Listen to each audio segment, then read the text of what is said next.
तो विद्यार्थी मित्रों वंस अगेन फरी एकवार अरुण कृष्णामूर्तिना इंटरव्यूमां મળીએ આપણે। अरुण कृष्णामूर्ति चेन्नई मिशन क्लीन साफ करवू, वॉटर बॉडीज पाणीना जेटला संग्रह स्थानों छे ए साफ करवा, टर्टल काचबाओना एक्स हेचलिंग नाना बच्चाओ यंग हेचलिंग ने बचावा, एक टीम बनावी। एट द एज ऑफ 17 17 वर्षनी उमरे तेणे एक एनजीओनी स्थापना करी।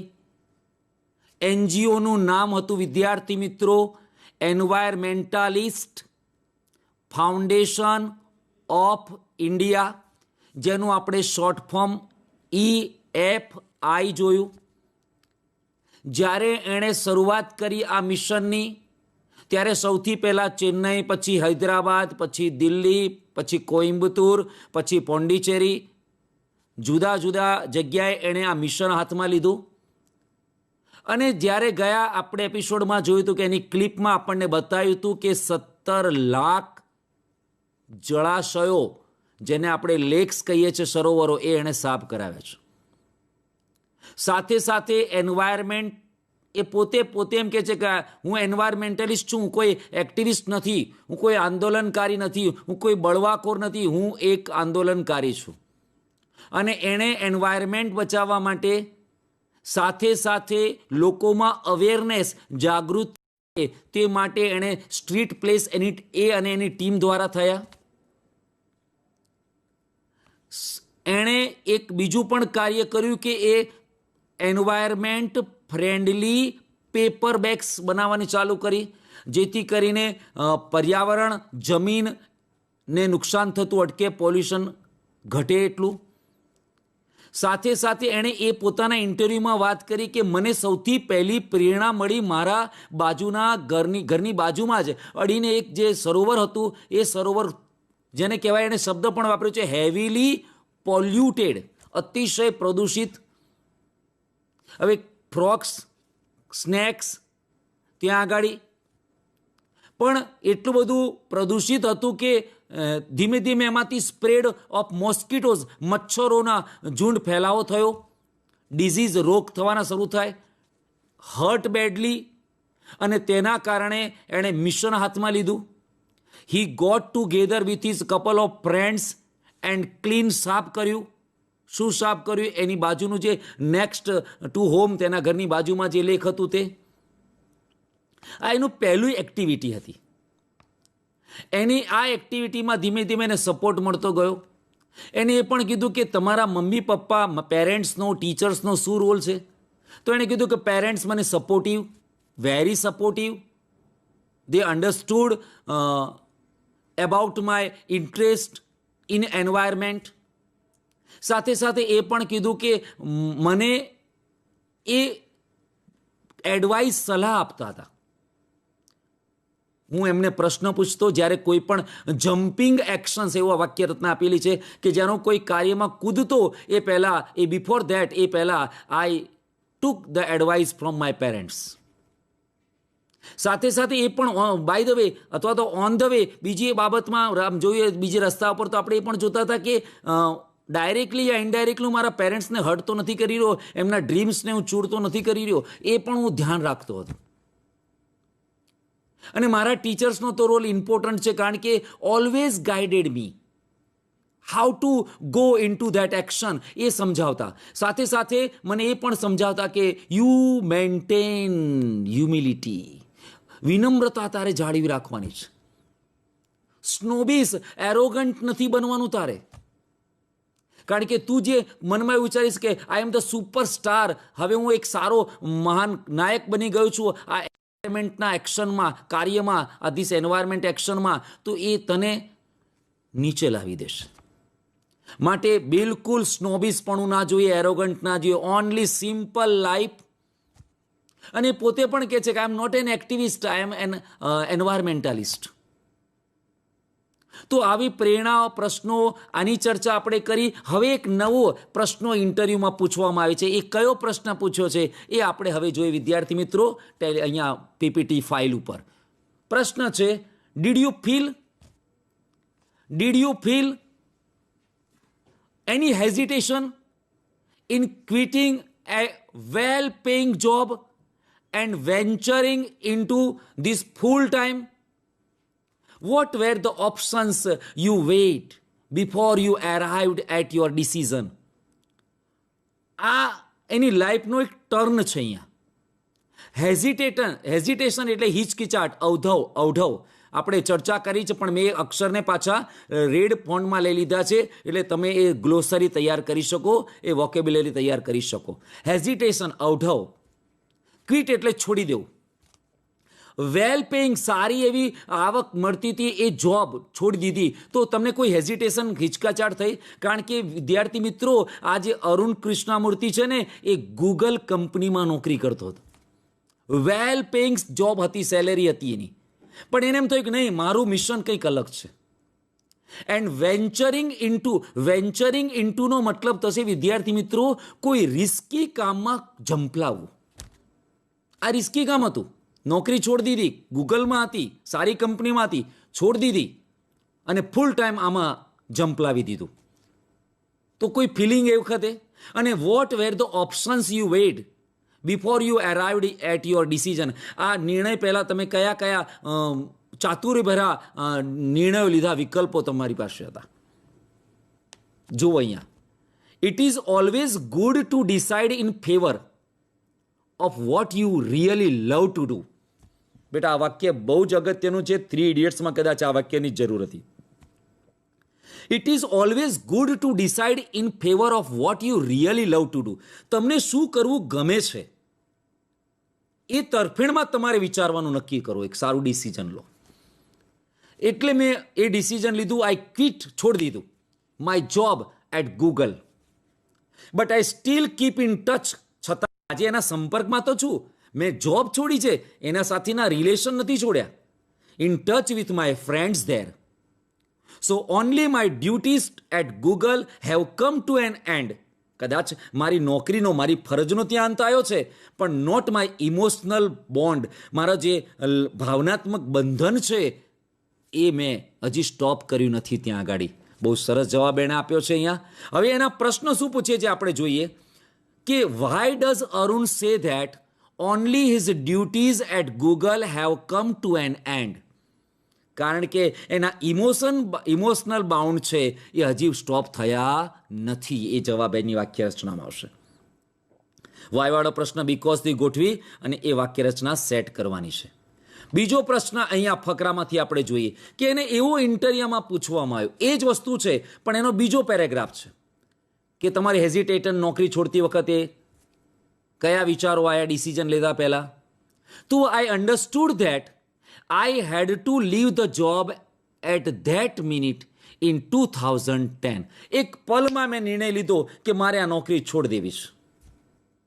Or else I would never be daring enough to do so.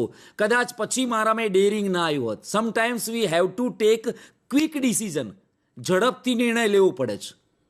Otherwise પછી એ ઓપોર્ચ્યુનિટી, એ તક, એ ગોલ, એ સમય પીરિયડ જતો રહે છે.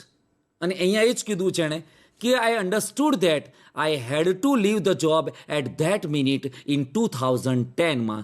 ઓર else I would never be daring enough to do so. નકર હું આવું કરવાનું હિંમત ન કરી શક્યો.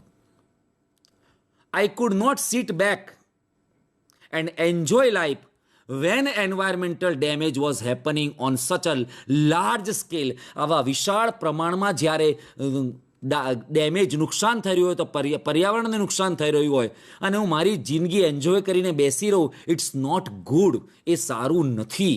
આવું એને ફીલ કર્યું કે જ્યારે પર્યાવરણને આટલા વિશાળ પ્રમાણમાં નુકસાન જઈ રહ્યું છે અને હું મારી જીવન માણું અને શાંતિથી બેસી રહું, no, that's not good.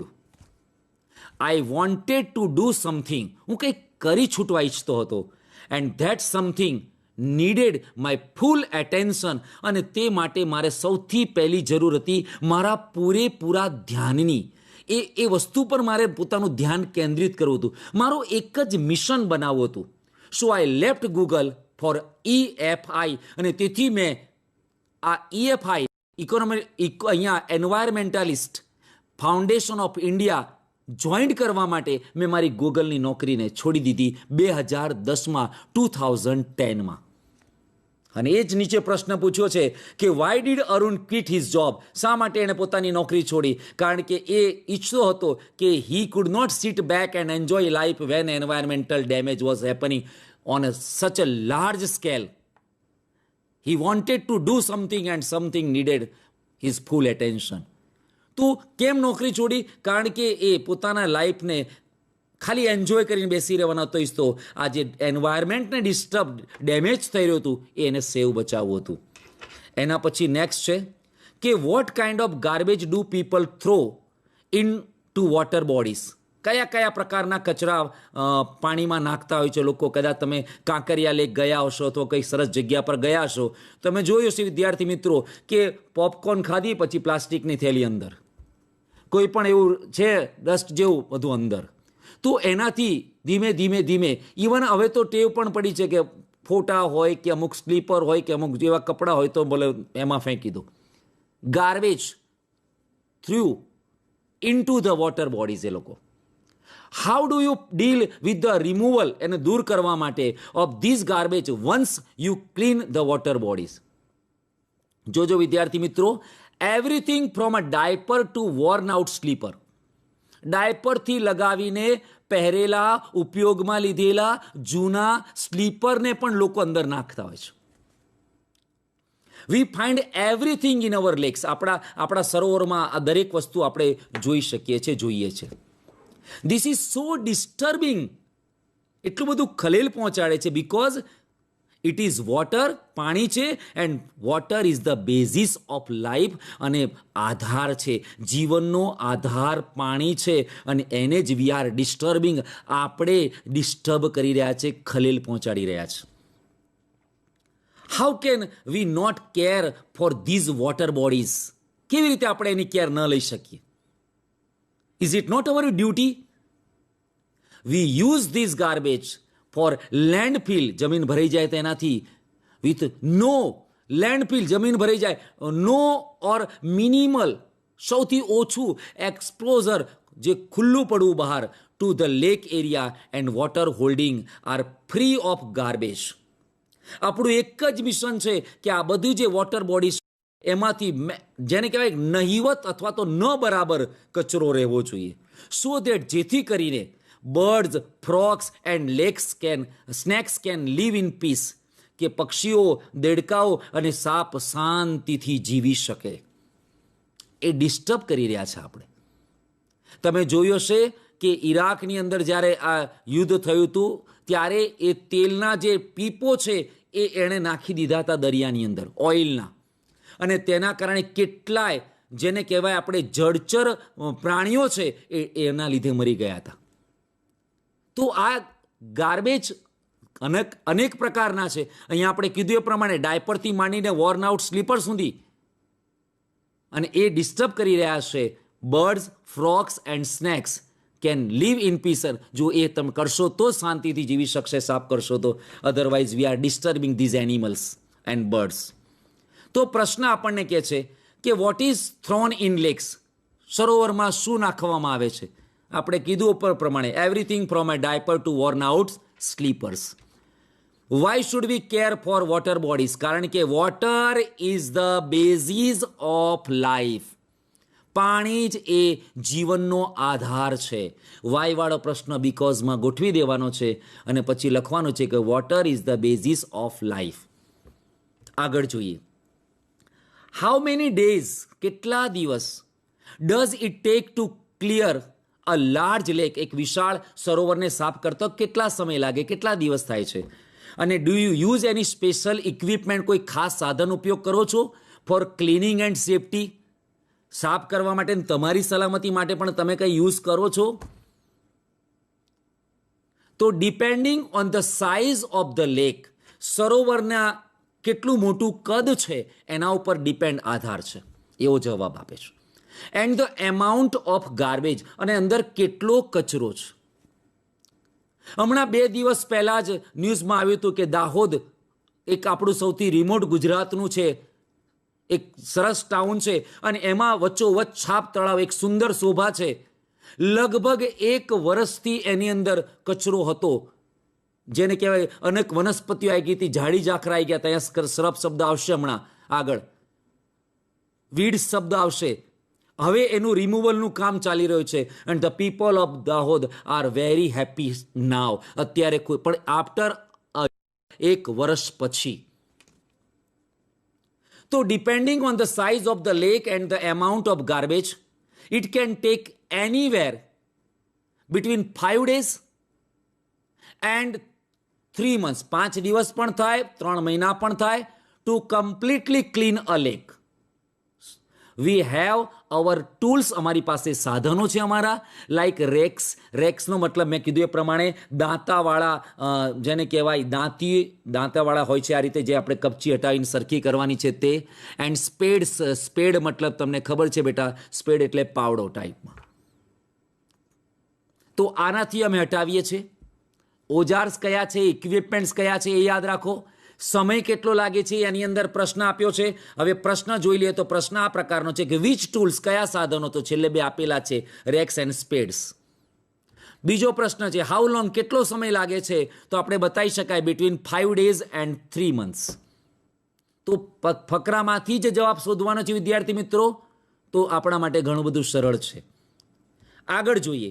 Vote kind of protective gear, કયા પ્રકારના સુરક્ષા માટેના સાધન સરંજામ ડુ યુ યુઝ, તમે ઉપયોગ કરો છો. Can you describe the cleaning process briefly, તમે ટૂંકમાં કઈ રીતે સાફ કરો છો એ પ્રોસેસ અમને બતાવશો. તો એનો જવાબમાં કહે છે કે વી વેર નોઝ માસ્ક, નાક પર પહેરવાના માસ્ક. જ્યારે સ્વાઇન ફ્લૂનો વધારે ડર લોકોમાં ઘૂસી ગયો, તમે વિદ્યાર્થી મિત્રો જોયું હશે, લોકો માસ્ક પહેરીને ફરતા હતા, એકબીજાથી શ્વાસોશ્વાસમાં દૂર રહેતા હતા. Nose mask. Sanitary gloves and carry rakes and spades with which we collect the garbage and dump, ઠાલવવું ઇટ ઇન્ટુ કલેક્શન બકેટ્સ. ડોલમાં તમે જોયું છે ને, ઉચકતા ડોલ હતું એના હાથમાં, અરુણ કૃષ્ણામૂર્તિમાં. Which are taken to the garbage truck સુધી લઈ જવાય છે. વી ઓલ્સો યુઝ હેવી મશીનરીનો ઉપયોગ પણ કરે છે લોકો, લાઈક અર્થ મૂવર્સ, જેસીબી આવતા હોય છે, એન્ડ પોકલેન્સ. ટુ ડિસિલ્ટ. ડિસિલ્ટ શબ્દ આપણે કીધો હતો બેટા. ડિસિલ્ટનો મતલબ કાદવ કાઢવો. The lake and clean the weeds and shrubs. Weeds એટલે પણ ઝાડી ઝાખરા, નાના ઝાંખરા, ઝાડી ઝાખરા, ધેટ આર હાર્મફુલ, કે જે સરોવરને નુકસાનકારક છે. અને એમાં આપણને પ્રશ્ન પૂછે છે કે what does Arun and his team use while cleaning a lake. શેનો ઉપયોગ કરે છે, તો ઉપર આપેલું જ છે, નોઝ માસ્ક અને સેનિટરી ગ્લોવ્સ, સાથે સાથે rakes and spades. For what are the earth movers and Poclain use, કેમ કરવામાં આવે છે, તો એ પણ આપેલું છે કે clean the weeds and shrubs that are harmful. જોઈએ next. What in your opinion can children and young adults do for the environment. કઈ સલાહ તમે આપો છો યુવાનોને અને બાળકોને કે તમારે શું કરવું જોઈએ પર્યાવરણ વિશે. What could be a small beginning by all of us. સૌથી પહેલું નાનું કામ અમે ક્યાંથી શરૂઆત કરીએ in terms of protecting the environment. પર્યાવરણને બચાવવા અમે નાનું કાર્ય કયું શરૂ કરી શકીએ પહેલું. એમાં સલાહ આપે છે કે firstly we should all stop throwing trash. કચરો નાખવાનું પહેલાં તો સ્ટોપ કરવું જોઈએ. પહેલો ઉપાય જ છે prevention is better than cure. પાણી પહેલાં પાળ બાંધવી જોઈએ. કચરો નાખો ને સાફ કરવાને કરતાં સૌથી પહેલાં જાગૃત થાવ કે આપણે we should not throw trash anywhere. Use the dustbin only outside our homes. જોયું હશે, આજે પડોશી બાજુમાં નથી, કચરો આ બાજુ વાળી દીધો. આપણે નથી તો પાડોશીએ કચરો આ બાજુ વાળી દીધો. We are not conscious about our health. આપણે આપણા જ આરોગ્ય વિશે જાગૃત નથી, સભાન નથી, કારણ કે મચ્છર એ નથી જોતો કે આનો કચરો છે તો આના ઘરમાં જ જવાય. નેક્સ્ટ, વી શુડ રિડ્યુસ, આપણે ઘટાડવું જોઈએ the amount of trash we generate. અને એટલે જ આપણે કીધું પ્લાસ્ટિકનો યુઝ પર બેન લાગ્યો છે. Straws, tissues, wrappers, batteries, fast food junk, all these end up in lakes. બધાને છેલ્લે આપણે ક્યાં નાખીએ છીએ? દાબેલી ખાતા હતા, માની લો કે લેક પર ઈચ્છા થઈ, અડધી દાબેલી ના ખાધી, આપણે શું કરીશું? એને ફેંકી દઈશું અંદર. પાછા પોઝિટિવલી વિચારીશું કે અંદર પેલા માછલી હોય, બીજા જીવજંતુ, એને ખાવા કામ લાગે ને. But we are disturbing the water bodies. If we can reduce the amount of garbage at home and if we can dispose all garbage safely, that itself is a great deal. જો આપણે જાગૃત થઈશું અને માત્ર આપણે આપણા ઘર અગાડી કચરો નહીં નાખીએ, એટલે એનો યુઝ કરીશું ડસ્ટબિનનો, કે એને બરાબર પ્રોપરલી ડમ્પ કરીશું. શરૂઆત આપણે આપણા ઘરથી જ કરવાની છે. તો every student is welcome to volunteer with us in helping the environment. અને દરેક વિદ્યાર્થીને હું આમંત્રણ આપું છું સ્વયંસેવક બનવા માટે, અમારી સાથે આ કાર્યમાં જોડાવા માટે. અને કાર્ય છે પર્યાવરણ બચાવવાનું. તમે વિદ્યાર્થી મિત્રો જોઈએ છે, એનું કાઉન્સિલિંગ, એની મીટિંગ, સૌથી વધારે સેમિનાર એ વિદ્યાર્થીઓ સાથે કરે છે. અને એની ટીમ જે છે એ મેક્સિમમ એટલે કે 90% students are in his team. તો એમાં પણ પ્રશ્નો છે. જે પ્રશ્નો વોટ એડવાઇસ, કઈ સલાહ આપે છે, સાથે સાથે what is found in lake, સરોવરમાં શું આપણને જોવા મળે છે, સાથે સાથે if we can reduce the amount of garbage at home, તો આગળનું ડેશ ડેશ ડેશ કરીને વાક્ય કમ્પ્લીટ કરવાના છે. અને આપણને એક છેલ્લો પેરેગ્રાફ છે અહીંયા કે how much time do school going children need to devote. કેટલા સમયનો એને ભોગ આપવો જોઈએ, ત્યાગ આપવો જોઈએ બાળક જે સ્કૂલમાં જઈ રહ્યો છે. In say a week for an environmental cause, એક ઉમદા કારણ પર્યાવરણ માટે. તો 4 hours અ વીકએન્ડ, સપ્તાહના અંતમાં 4 કલાક ફાળવવાના છે. 2 કલાક સેટરડે અને 2 કલાક Sunday. 2 hours on Saturday, 2 hours on Sundays. That is 2 hours on Sundays and 2 hours on Saturdays.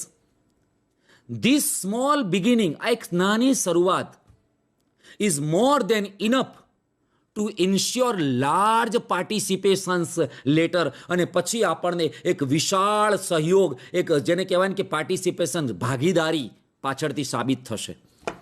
કહેવાય છે ને, એકને એક હાથ મિલાવશે, એવા હાથ મિલાવતા જઈશું તો માનવ સાંકળ બહુ મોટી બની જશે. એક સ્મોલ બિગિનિંગ, એક નાની શરૂઆત. માત્ર દાંડી કૂચ, સાબરમતી આશ્રમથી નીકળેલા ગાંધીજી જ્યારે દાંડી પહોંચ્યા ત્યારે એક લાર્જ પાર્ટિસિપેશન્સ લેટર થઈ ગયું હતું. અને એ જ વસ્તુ અહીંયા બતાવી છે. એમાં જોઈએ પ્રશ્નોત્તરીમાં કે હાઉ મચ ટાઈમ, તો વિદ્યાર્થી મિત્રો કીધું છે 4 hours અ વીકેન્ડ. અ small beginning dash dash dash, તો વિદ્યાર્થી મિત્રો તમે પૂરું કરી શકો છો. Is more then enough to ensure large participation letter. તો આ રીતના એસ્ટ્રેક અને એસ્ટ્રેકમાંથી સવાલ જવાબ, એટલે કે મેક્સિમમ પાઠ આપણે આ દ્વારા ભણી લઈએ છીએ. વિદ્યાર્થી મિત્રો બહુ સ્પષ્ટ સમજાવું છું.